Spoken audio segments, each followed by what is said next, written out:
And a city councilman from Bellevue, Washington, is the latest victim of a bear attack in a summer that has had many more encounters, it seems, than usual. We're going to speak exclusively to the victim's wife in just a moment. But first, here's their story. John Chelminiak was taking his dogs for a walk at his vacation home near Lake Wenatchee in Washington when he was caught in a life and death struggle with a bear. There's a bear up here. Please help me. After hearing her husband shouting for help while being mauled, Chelminiak's wife, Lynn, made this call to 911. It's Teddy's dying. Okay. Honey, just a minute. During the encounter, believed to be the first in the region in 20 years, Chelminiak suffered puncture wounds to his head and face. Oh, God, his head is all bashed. Okay, where's the bear now? I think it's John, wait. Where is the bear now? The bear was found and killed several hours after the attack by Washington Fish and Wildlife agents. Chelminiak was airlifted to a Seattle hospital where he is in stable condition and recovering from his injuries. Oh, here they come. Oh, good. Oh, God. I'm so scared. And joining us now exclusively from Seattle is John Chelminiak's wife, Lynn Semler. Lynn, good morning. Good morning. How's your husband doing? He's in stable condition. I checked with them this morning, and all good. Oh, good. He was he was intubated yesterday, so they took the tube out. His prognosis is quite good now, right? Yes, he continues to be in stable condition. All right. So it's amazing. I want to go back and just start at square one. So you've got this little place up at Lake Wenatchee. Looks like one of the most beautiful places in the world. Very routine. He takes the dogs out, which is something he would normally do. And when do you realize something has gone terribly wrong? He'd been out for about 10, 15 minutes. I heard a cry. It's actually a yell from the house. I heard somebody it sounded like somebody was calling a dog.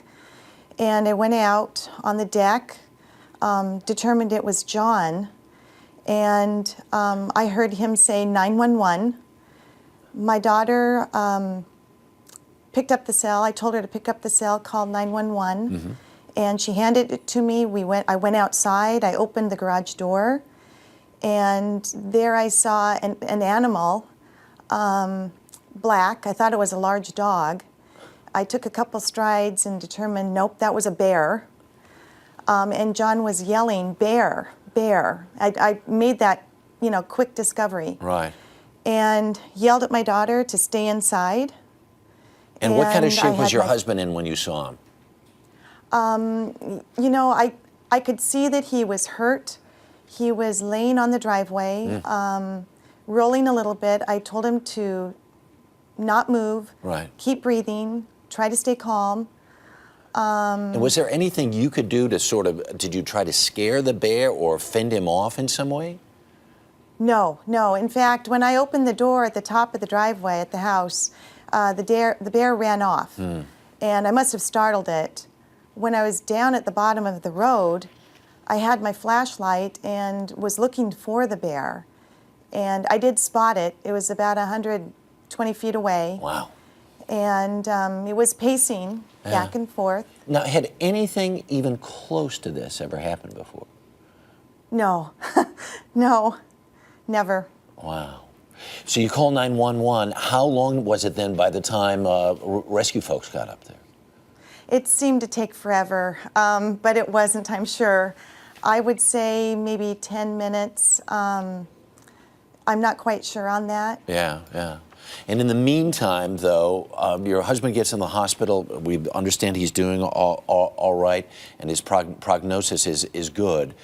In retrospect, did you feel like, did we do something wrong, or did the wildlife people say why they thought the bear acted in the manner that it did?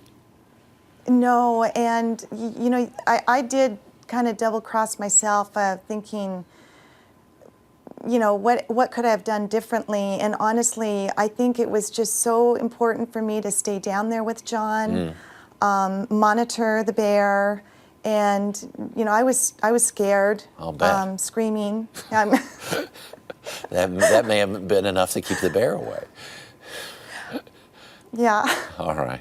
Well, Lynn, we thank you very much for getting up early and sharing your story with us, and we're glad to You're hear that your welcome. husband's going to be fine. That's good Thank news. you. Do appreciate it. Thanks.